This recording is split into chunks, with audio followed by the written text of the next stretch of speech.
My name is Josh Reed, and today I'm going to be going over protein synthesis, the different factors of it, what it does, and the different parts of it. So, to start off, before we go over synthesis in general, first I feel like we should go over what some of the terms mean and what make up what happens in protein synthesis. To start off, we have central dogma. Central dogma is a genetic information that flows in a one-directional pathway from DNA to RNA protein.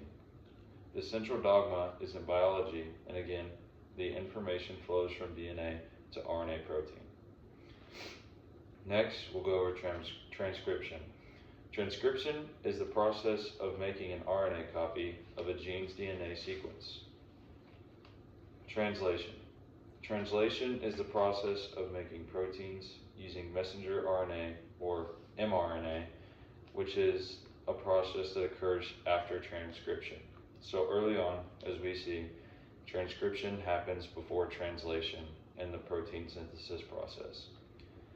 DNA, also known as deoxyribonucleic acid, is a molecule that is genetic information for the development and functioning of an organism passed from parent to offspring.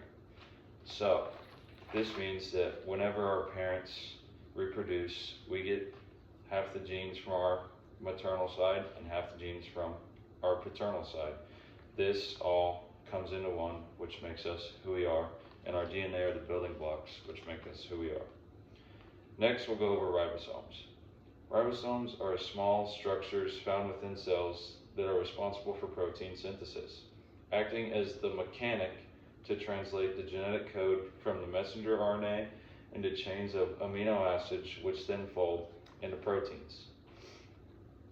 mRNA, also as we've gone over, which is also known as our messenger RNA, is a single-stranded RNA molecule that carries genetic information from DNA to the cytoplasm of a cell. Next, we'll go over tRNA. tRNA is also known as our transfer RNA. This is a small RNA molecule that helps build proteins by carrying amino acids to the ribosome. And finally, another aspect of our protein synthesis process is going to be our amino acids.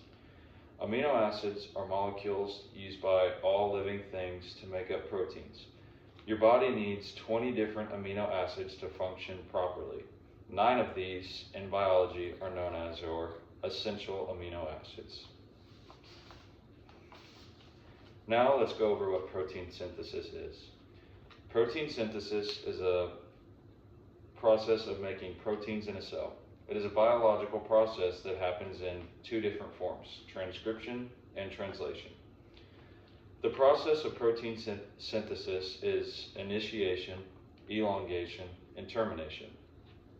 To understand how protein synthesis works, we're going to go over initiation, elongation, and termination.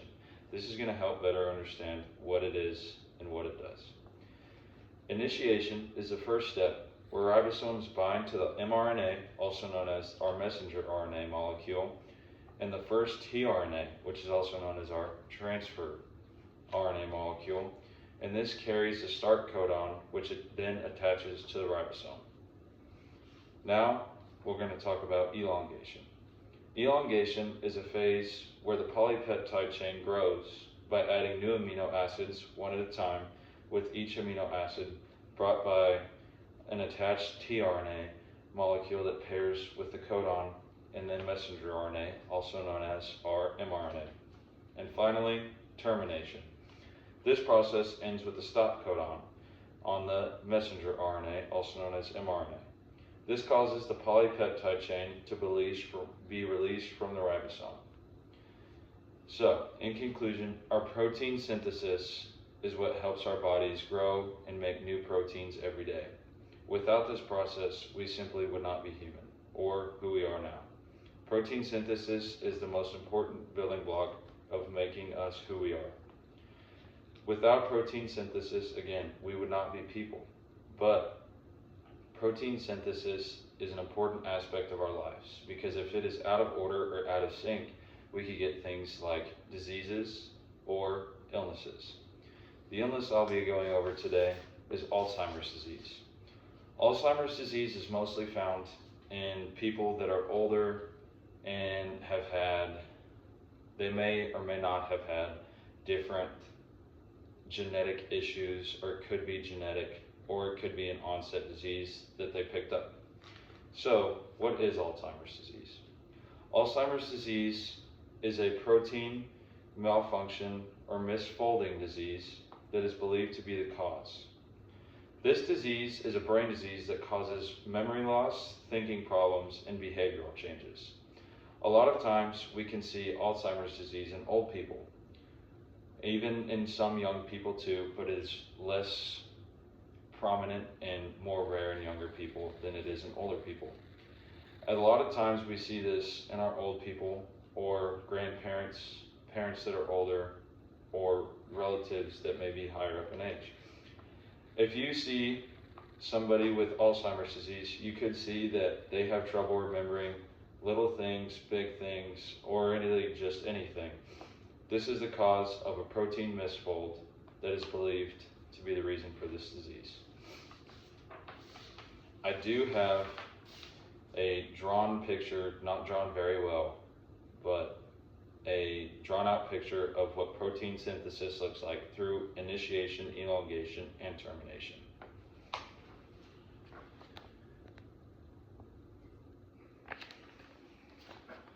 All of these notes produced and written for this video come from our anatomy class, anatomy notes, and freshman year biology. Thank you.